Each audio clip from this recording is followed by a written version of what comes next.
এই আসো। ম্যাডাম। কিছু বলবা? জি স্যার। কি সমস্যা বলো? না আর কি ম্যাডাম, আপনাকে একটা কথা বলতে চাইছিলাম। কি কথা গো? বলো, একটু জোরে বলো, শুনতেছি না। না হয়েছে কি স্যার, ম্যাডাম আমার জামাই না পরশুদিনকে অপারেশন, 50,000 টাকা লাগবে যদি দিতেন। কি বলস? তোর জামাই এখন অপারেশন? আগে বলতে আমার তো টাকা ছিল, কিন্তু না আসলে কবে অপারেশন, কবে? পরশুদিনকা। আগামী পরশু? হ্যাঁ। আসলে কি মানে তোমার ম্যাডাম বলতে চাইছিল কি, এই দু একদিন আগেও বলতো না, তাহলে একটা ব্যবস্থা হয়তো, ওর কাছে টাকা ছিল হাতে। হ্যাঁ তো চাক, সমস্যা নাই, এই ব্যবস্থা করে দেবো। স্যার একটু দেখেন না, আমার জামাইয়ের অপারেশনটা না করতে পারলে আমার জামাই বাঁচবে না স্যার। আচ্ছা ঠিক আছে, আগামী পরশু তো আমি দেখতেছি, তুমি টেনশন করো না, কাজ করো। তোমাদের এত টেনশন করা লাগবে না, ওর টাকা নেই। ওর হাজবেন্ডের অপারেশন না, ওই 50,000 টাকা আমি দিয়ে দেবো। যাও, বুঝছে তো? আলহামদুলিল্লাহ। ঠিক আছে, কই যাবি যা। বাহ, হয়েছে তো।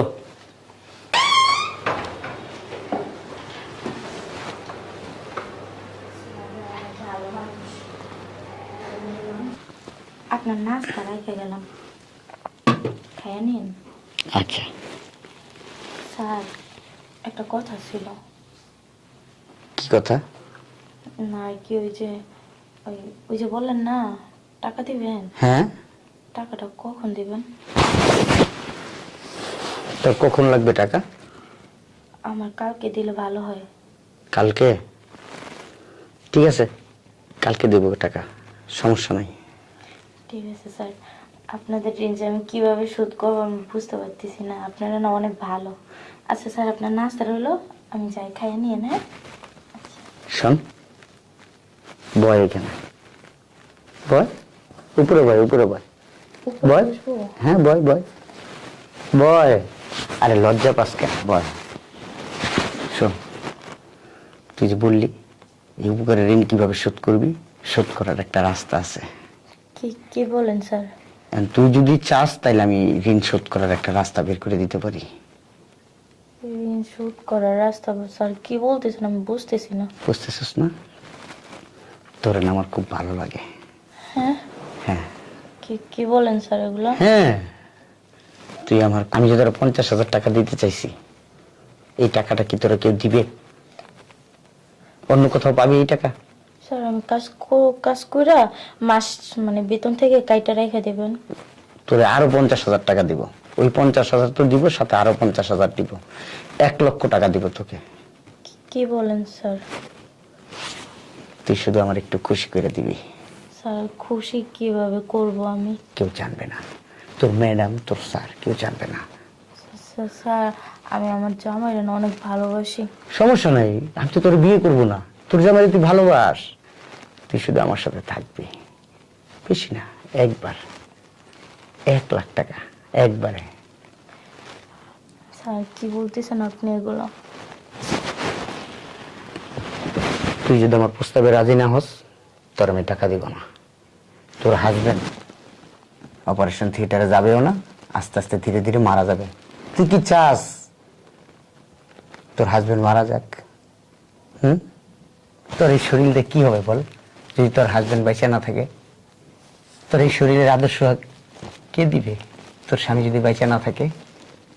বল, তুই কি রাজি? চিন্তা ভাবনা তোর, 1 মিনিট সময়, 1 মিনিট, 1 মিনিট সময়, যদি হয় ইয়েস, না হলে নো। স্যার আমার তোর স্বামীর জীবন মরণ তোর হাতে, যা। কি করবো?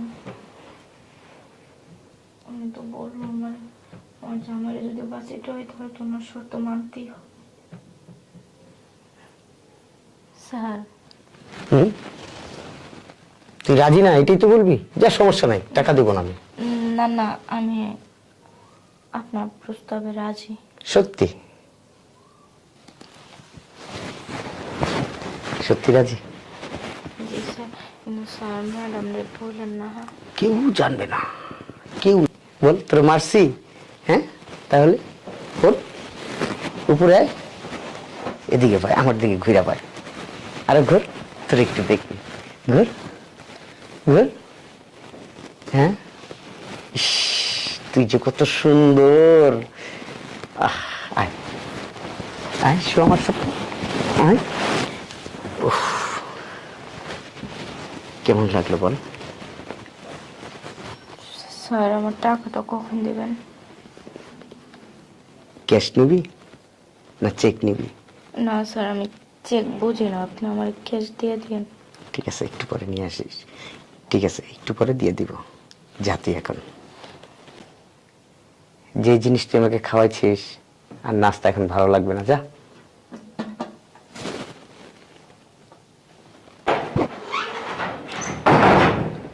ঢুকছে না, ভাইয়ার করে এক গ্লাস পানি পাঠাই দিত। আচ্ছা মেন, এই মেন, স্যার আপনার পানি। রাখো।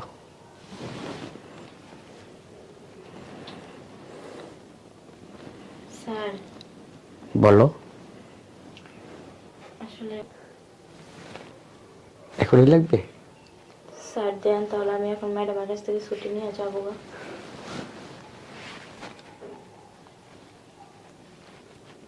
আর একটা বার আমাকে একটু খুশি করে দাও।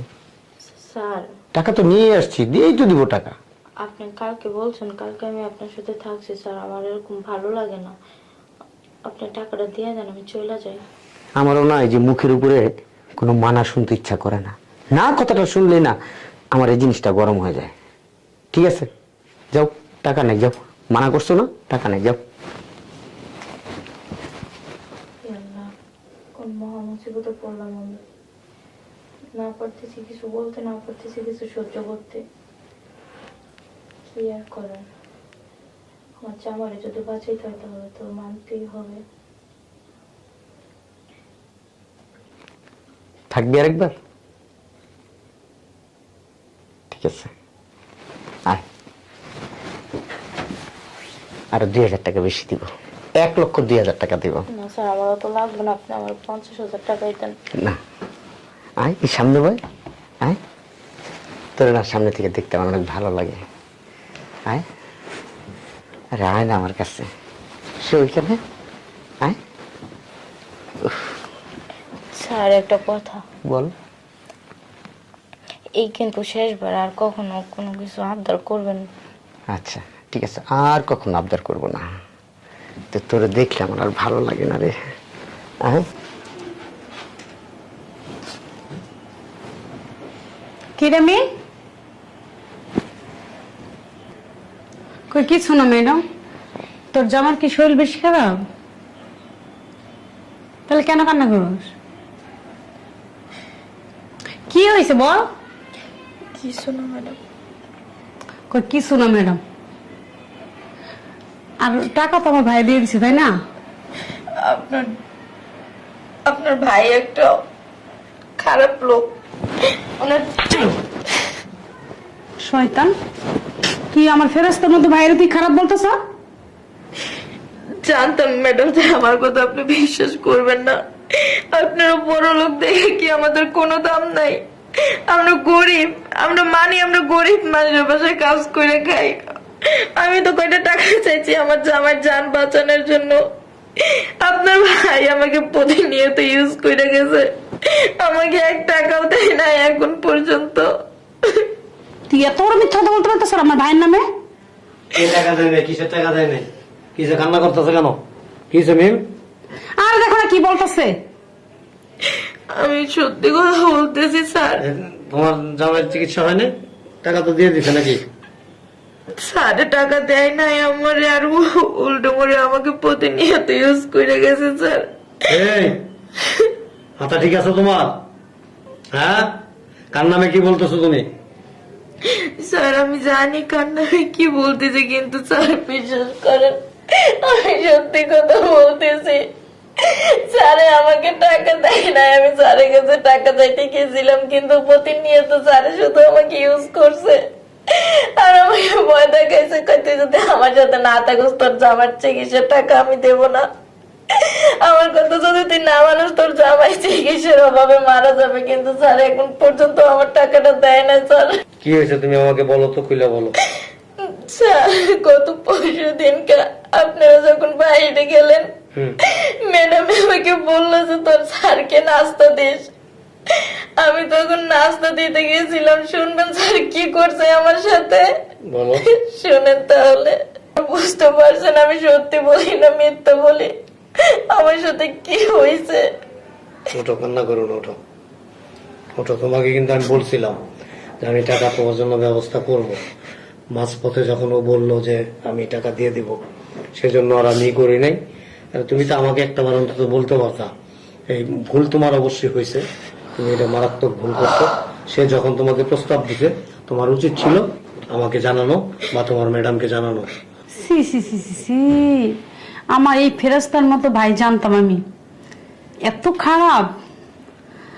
আমার ভাইয়ের কাছে তো আমি নিরাপদ না, আর ওই কেমনে নিরাপদ থাকবো বলো?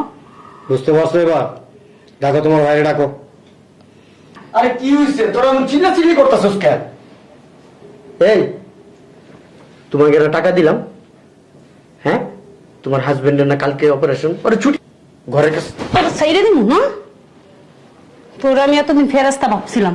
তুই যে এত খারাপ, তুই একটা কাজের মহিলার সাথে এরকম করছো। সি, আমার বাপ তো লজ্জা লাগতেছে। বুঝলাম না কি বলতেছস ভাই। আমার বোন এগুলো কি বলতেছে আমি বুঝতেছি। বোন কি বলতেছে বুঝতেছস না? বুঝতেছস না বেটা? বুঝতেছস না? এই বেটা বুঝছস না? হ্যাঁ, অসভ্য কোথাকার। তুই কিন্তু বয়স আমার অনেক ছোট, অনেক। তারপরও তোর আমি সম্মান করতাম। কেন করতাম জানোস? তুই আমার স্ত্রীর বড় ভাই। ঠিক সেটা চিন্তা ভাবনা করে আমি তোর সম্মানের দৃষ্টিতে দেখতাম সবসময়, এবং শ্রদ্ধা ভক্তির সাথে তোর সাথে আচার আচরণ করতাম।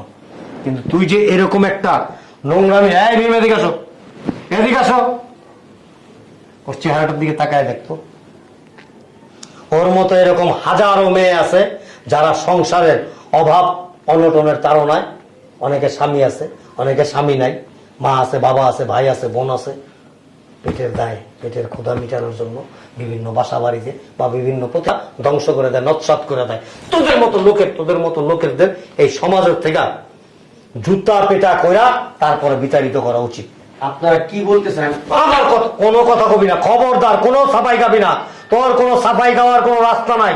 এদের মতো মেয়েরা কখনো মিথ্যা কথা বলতে পারে না। আমি মানি কাজের লোকদের মধ্যেও ডিফারেন্স আছে, ভালো মন্দ মিলাই আছে, কিন্তু একটা মানুষের অ্যাটিটিউড দেখলে বোঝা যায় যে সে কতটুকু খারাপ, কতটুকু ভালো, সে কতটুকু সত্য বলতেছে, কতটুকু মিথ্যা বলতেছে। বোন তুই বিশ্বাস করছিস? কথা বিশ্বাস চুপ। করলি? তুই আমার বিশ্বাস করলি না? বল। তোর ওই নোংরা মুখে আমার বোনকে ডাকবি না। বোন, তোর আমার বোন, ভাই ডাকতো আমার ঘৃণা লাগছে। বিশ্বাস করবো না আমি এই কাছে। গায়ে হাত দিবি না। তোর বোনও তোর কাছে নিরাপদ না। তোর মতো পুরুষদের কাছে নিজের মায়ের পেটের বোনও নিরাপদ না, আর অন্য মেয়েরা তো অনেক দূরে। কিভাবে পারলি? তোর বিবেকটা একটু বাধা দিল না? আপনি আমাকে এই কদিন এই চিনলেন? চুপ!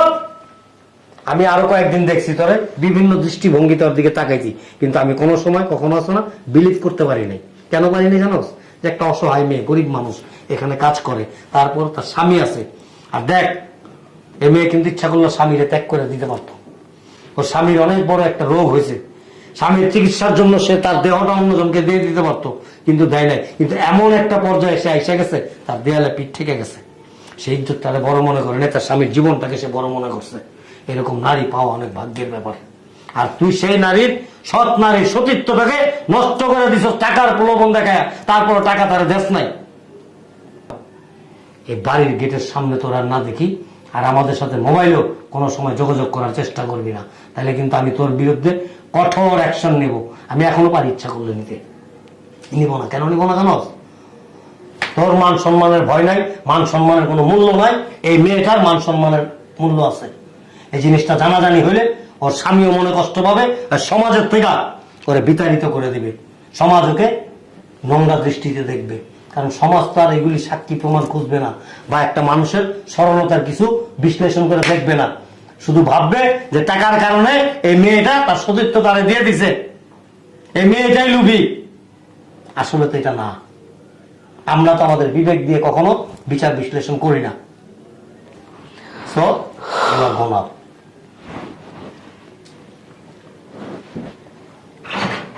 কলঙ্ক মুখটা মানুষকে দেখাবি কিভাবে? নির্লজ্জ।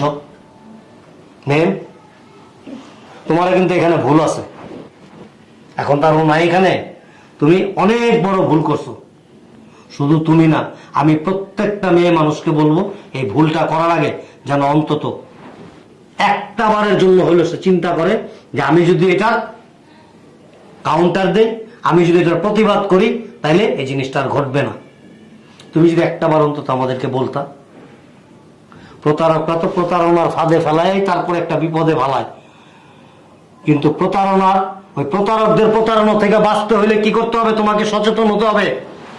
তোমার একটাবার চিন্তা করা উচিত ছিল যে আমি আমার সাহেবকে বলি, আমি আমার ম্যাডামকে বলি, আর তারা যখন একবার বলছে আর তারা যদি নাও দেয়, আমি তাদেরকে জানাই। আপনার অফিসের পিছনে যে বড় হসপিটালটা, ওইখানে ভর্তি। ওখানে ভর্তি করছো না? তুমি নিশ্চিন্তে ভিতরে যাও, আমি একটু পরে যাচ্ছি। যাও ভিতরে যাও, কাজ করো, কাজ।